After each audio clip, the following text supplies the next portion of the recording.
اعوذ باللہ من الشیطان الرجیم، بسم اللہ الرحمن الرحیم۔ میں آرمی پبلک اسکول فورڈوڈ سے آپ سب کو ایپسیکس آن لائن سپورٹ پروگرام میں خوش آمدید کہتی ہوں۔ آج ہمارا سبجیکٹ اردو گرامر، ٹاپک ہے ہمارا ایسے رائٹنگ، کلاس 7، اور میں آپ کی ٹیچر سائمہ جی۔ تو عنوان ہے مضمون نویسی، عنوان ہے اس میں ہم کون سا مضمون آج میں آپ کو سمجھاؤں گی، فضائی آلودگی، جو کہ آپ کی اردو زبان و قواعد کی صفحہ نمبر 5 اور 6 پر موجود ہے جی۔ آپ کو جو نظر آ رہی ہے ہماری بک ہے، اور یہی جو ہے وہ آپ کے کورس میں شامل ہے جی۔ تو اس سبق کو پڑھانے کے جو مقاصد ہیں کہ اس سبق کے اختتام پر آپ سب اس قابل ہوں گے کہ مضمون کی تعریف بیان کر سکیں، مضمون کی اہم خصوصیات سے آگاہ ہو سکیں، مضمون کے اہم حصوں کے بارے میں جان سکیں، اور کسی بھی موضوع پر مضمون لکھ سکیں جی۔ تدریسی مقاصد میں ہم مضمون لکھنے کے اصولوں کا اعادہ کر سکیں گے، اپنے خیالات کا اظہار کر سکیں گے، تبادلہ خیال کیے گئے نکات کی مدد سے اپنے الفاظ میں مضمون لکھ سکیں گے جی۔ تو سابقہ معلومات ہو جائے جی بچوں، الفاظ کیسے بنتے ہیں؟ حروف سے۔ مضمون نویسی کے بارے میں آپ کیا جانتے ہیں؟ اپنے خیالات، جذبات اور مشاہدات کو صاف، صحیح اور مؤثر زبان میں بیان کرنے کا نام ہے مضمون نویسی۔ مضمون نویسی کتنے حصے ہوتے ہیں؟ مضمون نویسی کے 3 حصے ہوتے ہیں: آغاز، جس کو تمہید بھی کہتے ہیں، نفس مضمون، اور پھر ہے اختتام جی۔ مضمون نویسی یعنی کہ تخلیقی لکھائی سے کیا مراد ہے؟ تخلیقی لکھائی کی تعریف کچھ اس طرح سے ہے کہ خیالات کا وہ مجموعہ جو آپ کے ذہن کی پیداوار ہو، اس کو الفاظ کی شکل دینا، پھر اس مواد کو جمع کرنا اور ترتیب دینا تخلیقی لکھائی کہلاتا ہے۔ اب مضمون کی تعریف: تحریر کا ایک چھوٹا سا ٹکڑا جو کسی موضوع، خیالات یا معلومات کے اظہار کے ساتھ ساتھ ایک جو ہے آپ کو لکھاری کی راہ میں بیان کرے۔ آپ لکھ کر کسی چیز کو بیان کریں گے تو وہ کیا کہلائے گا؟ مضمون۔ یا اس کی تعریف ہم یوں بھی کر سکتے ہیں: کسی مقررہ موضوع پر اپنے خیالات، جذبات اور تاثرات کا تحریری اظہار جو ہے وہ مضمون کہلاتا ہے۔ اب مضمون نگاری کے معنی مفہوم دیکھ لیتے ہیں۔ مضمون جو ہے وہ عربی زبان کا لفظ ہے جس کے معنی ہیں بات، سخن، ضمن میں لیے ہوئے، یعنی کہ کسی مقررہ موضوع پر اپنے خیالات، جذبات، تاثرات کا تحریری اظہار جو ہے مضمون کہلاتا ہے۔ مضمون نگار مضمون لکھنے والے کو کہتے ہیں۔ مضمون نگاری سے مراد ہے مضمون لکھنا۔ دیکھیے، مضمون 3 طرح کے ہوتے ہیں۔ بیانیہ مضمون: بیانیہ مضمون وہ مضمون جس میں ہم کسی شخص، عمارت یا کسی جاندار کا مفصل ذکر کیا جائے، جیسے شاہی قلعہ، پاکستان، قائد اعظم وغیرہ۔ حقائیہ مضامین وہ مضامین ہوتے ہیں جس میں کسی حقائق، کہانی یا سفر کے حالات وغیرہ بیان کیے گئے ہوں، جیسے میری زندگی کا ایک اہم دن، میرا دلچسپ سفر، یوم آزادی، میرا پسندیدہ کھیل وغیرہ۔ اس کے بعد آ جاتے ہیں فکری مضامین جی۔ فکری مضامین وہ مضامین ہوتے ہیں جن کی بنیاد تمام تر خیالات اور افکار پر ہوتی ہے، جیسے مثلا چاندنی رات، یا اگر میں وزیر اعظم ہوتا، ٹھیک ہے، یہ جو ہے وہ کیا ہے جس میں آپ خیالات کا اپنے ذکر جو کرتے ہیں جی۔ اس کے بعد مضمون کے حصے: مضمون کے کتنے حصے ہوتے ہیں؟ مضمون کے 3 حصے ہوتے ہیں۔ کون کون سے؟ تمہید، نفس مضمون اور خاتمہ یا اختتام جی۔ تو اب سب سے پہلے ہم آ جاتے ہیں تمہید کی طرف جی۔ تو تمہید جو ہے اس سے مراد ہوتا ہے کہ اس میں نفس مضمون سے متعلق کچھ لکھنے سے پہلے چند پر اثر اور زوردار جملے اس طرح لکھے جاتے ہیں جس میں پڑھنے والے کے ذہن میں ازل موضوع کی طرف وہ راغب ہوتا ہے اور اس کی دلچسپی بھی بڑھے، ٹھیک ہے، یہ بات سمجھ میں آ گئی۔ دوسرا ہے نفس مضمون۔ نفس مضمون جو ہوتا ہے یعنی اس کو درمیانی حصہ کہتے ہیں۔ اس میں سے نئے موضوع کے متعلق جو ہمارا موضوع ہوتا ہے اس کے بارے میں ہم تفصیل سے ذکر کرتے ہیں۔ چونکہ یہ حصہ طویل ہوتا ہے اس لیے اس کو کئی پیراگرافوں میں تقسیم کر لکھنا چاہیے۔ اب خاتمہ اختتام، یہ جو ہے یہ آخری حصہ جو ہے اختتام کہلاتا ہے۔ اس میں مضمون نگار اپنے خیالات کا نچوڑ پر اثر انداز میں لکھنا چاہیے تاکہ پڑھنے والا متاثر ہوئے اور آسانی کے ساتھ مضمون کے موضوع اپنے رائے قائم کر سکے اور کچھ نتیجہ اخذ کر سکے۔ مضمون کی جانچ۔ مضمون کی جانچ کس طرح؟ تمہید میں تحقیق ہوتی، تجسس ہوتا ہے، انسان کی فضیلت و برتری جو ہے بیان کی جاتی ہے۔ نفس سے جو مضمون ہوتا ہے اس میں ماضی، حال اور مستقبل کا انسان ہوتا ہے۔ انداز فکر اور طرز عمل میں تبدیلی ہوتی ہے۔ کمپیوٹر اور انٹرنیٹ جو ہے اس کی ایجاد، اس سے ہم مدد لیتے ہیں اسکولوں میں، اس طرح سے جو ہے یہ بتایا جاتا ہے، ٹھیک ہے، اور اس طرح سے اختتام ہوتا ہے۔ مضمون نویسی میں جب ہم کرتے ہیں تو مضمون نویسی کے لیے ہم جو ہے اس کی اہم خصوصیات ہیں، یعنی کہ ہم ربط کا خیال رکھنا چاہیے، تسلسل کا، اختصار کا، انفرادی تاثر کا، اسلوب بیان کا۔ جی اب مضمون نویسی کی جو اہم خصوصیات ہے اس کی طرف آتے ہیں۔ مضمون میں مجموعی طور پر ایک ربط ہونا چاہیے، یعنی معلومات ایک منظم انداز میں بیان کرنی چاہیے۔ ابھی ہم پہلے اسی اہم نکات میں یہی بات کر رہے تھے کہ معلومات میں باہمی تسلسل ہونا چاہیے۔ اختصار یعنی کہ یہ مضمون کی اہم خصوصیت ہے، یعنی مضمون زیادہ طویل یا لمبا نہیں ہونا چاہیے۔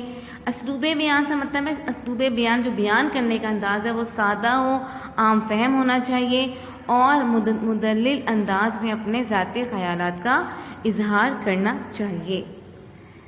مضمون نویسی کے اصول و ضوابط میں عنوان سے مطابقت ہونی چاہیے، دلچسپ معلومات ہونے چاہیے، جملوں کی تکرار سے گریز کرنا ہے، توازن کو برقرار رکھنا ہے، تناسب ہونا چاہیے اور نظم و ضبط کا خیال رکھنا ہے۔ مضمون نویسی کی جو اقسام ہیں ہم وہ دیکھ لیتے ہیں۔ مضمون نویسی کی جو اقسام ہیں وہ بہت طرح کی ہیں، جیسے علمی و مذہبی مضامین ہوتے ہیں، مزاحیہ مضامین ہوتے ہیں، معلوماتی مضامین ہوتے ہیں اور سائنسی مضامین ہوتے ہیں۔ جی یہ وہ مضامین کی اقسام میں دوبارہ سے اعادہ کر رہی ہوں کہ مضمون 3 طرح کے، تینوں کو میں نے بیان کر دیا۔ کون کون سے؟ بیانیہ، عقائیہ، فکری ہیں۔ بیانیہ میں نے آپ کو بتایا تھا کسی شخص عمارت کا ذکر ہوتا ہے، حقائیہ ہوتا ہے جس میں حقائق کہانی کا ذکر ہوتا ہے، اور فکری مضامین خیالات پر مشتمل ہوتے ہیں۔ مضمون کے حصے بھی ہم نے ڈسکس کیے تھے، کون کون سا تمہید ہوتا ہے، نفس اختتام ہوتا ہے۔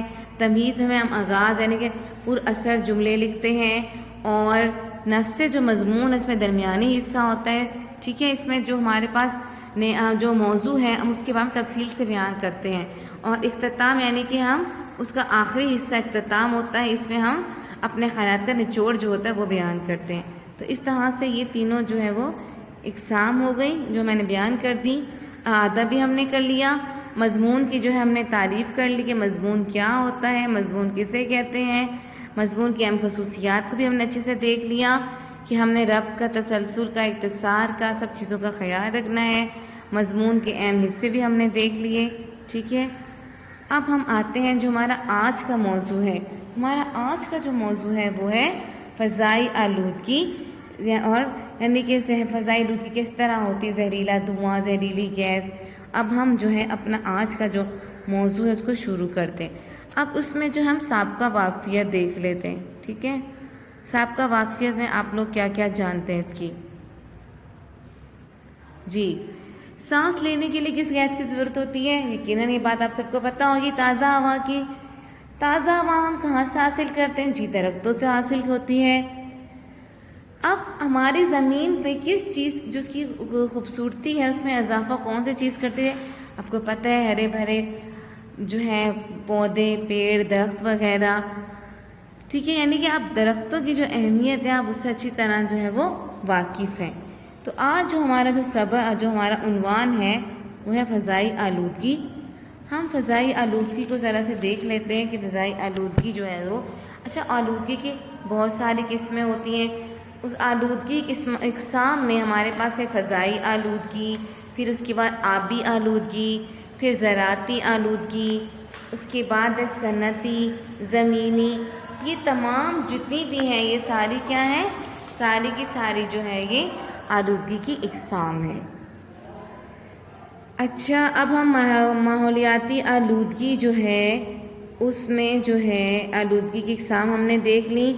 اب فضائی آلودگی کی انسانی صحت، ہم ان چیزوں پہ بھی غور و فکر کریں گے کہ فضائی آلودگی کس طرح سے جو ہے ہمارے انسانی صحت پر اثرات جو ہے مرتب کرتی ہے، اور پھر ہم مسائل دیکھیں گے، ان کا حل دیکھیں گے. جی، تو سب سے پہلے میں آپ کو ماحولیاتی آلودگی، ٹھیک ہے. دیکھو، سائنسی ایجادات کا انسانی زندگی پر جو ہے مثبت اثرات مرتب کیے ہیں، تو وہیں جو ہے یہ سائنسی ایجادات اس کے منفی اثرات سے بھی انکار کرنا ممکن نہیں.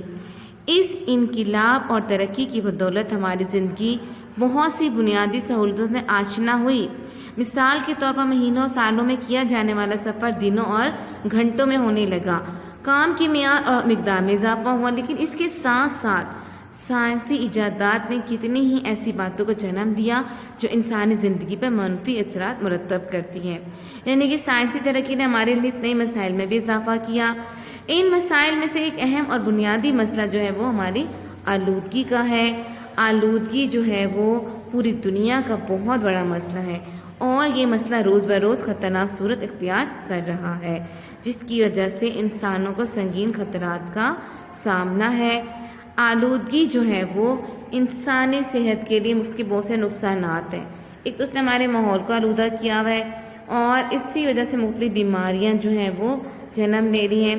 اس کے علاوہ فیکٹریوں اور کارخانوں سے نکلنے والے زہریلے پانی اور فالتو مادوں کا خاک کو ختم کرنا ضروری ہے. اگر ہمیں ان کا مناسب انتظام کرنا ہوگا تاکہ یہ نقصان دہ مادے ہمارے ماحول کو خراب نہ کریں. ٹھیک ہے، ہمیں درختوں کو بھی کاٹنے سے بچانا ہے، کیونکہ درختوں سے تو ہمیں تازہ ہوا حاصل ہوتی ہے. ٹھیک ہے، اب ہمیں اس کے لیے اقدامات کا ہمیں کیا کیا کرنے ہوں گے کہ ماحول کو صاف رکھنے کے لیے جو اقدامات ہیں، کوڑا جو ہے کوڑا کوڑے دان میں ڈالنا ہوگا. درخت لگانے، زیادہ سے زیادہ ہمیں درخت لگانے ہیں. ٹھیک ہے، درخت تو جنت میں گھر بنائے، یعنی کہ درخت لگانے کا ایک تو ہمارے اپنے فائدہ ہے انسانی صحت کے لیے، اس کے علاوہ ہمیں آخرت میں بھی اس کا اجر ملے گا. ٹھیک ہے، تو ہم سب کا کیا فرض ہے کہ درختوں کو کاٹیں گے نہیں، اور زیادہ سے زیادہ جو ہم درخت لگائیں گے. تو آج کی اچھی بات ہے کہ اللہ تعالیٰ نے ہمیں بے شمار جو ہے وہ نعمتوں سے نوازا ہے، جس کی وجہ سے ہمیں اس کا شکر گزار ہونا چاہیے. تو پیارے بچوں، آج کی جو سرگرمی ہے، ایک تو آپ نے یہ کرنا ہے کہ ہر بچے نے جو اپنے پودا لگانا ہے. ٹھیک ہے، دوسرا یہ کہ درختوں کی اہمیت پر ایک چارٹ بنانا ہے. پھر آپ نے صاف ستھرے اور گندے ماحول کا جو ہے وہ آپس میں موازنہ کرنا ہے. اور اس کے علاوہ آپ جو ہے درختوں کے نام یاد کریں، کوئی سے 10 درختوں کے نام لکھیں. ٹھیک ہے، گھر کا جو کام ہے، آپ نے فضائی آلودگی پر 250 سے 300 الفاظ پر مشتمل ایک مضمون تحریر کرنا ہے. آپ کو میں نے سب چیز سمجھا دی ہے کہ مضمون کے کتنے اقسام ہیں، کتنے حصے ہیں، مضمون کیسے شروع کرنا ہے اور کس حصے میں کیا لکھنا ہے. تو آپ نے ان سب جو ہے جتنے میں نے آپ کو اہم نکات بتائے ہیں، اصول و ضوابط بتائے، ان کا بہت خیال رکھنا اور ان پہ عمل کرتے ہوئے اپنا انتہائی صفائی کے ساتھ کام کرنا ہے. 2 صفحے چھوڑ دینے ہیں. پھر آپ نے انڈیکس بنانا ہے. ٹھیک ہے، اس کے بعد آپ نے ایکٹیویٹی کرنی ہے. ایکٹیویٹیز میں آپ کو بتائیں، اس میں سے کوئی بھی آپ ایک ایکٹیویٹی آئس بریکنگ کے نام سے آپ وہ کریں گے. اس کے بعد مضمون لکھیں گے. تو اپنا بہت خیال رکھیے گا. اللہ حافظ. پاکستان زندہ باد.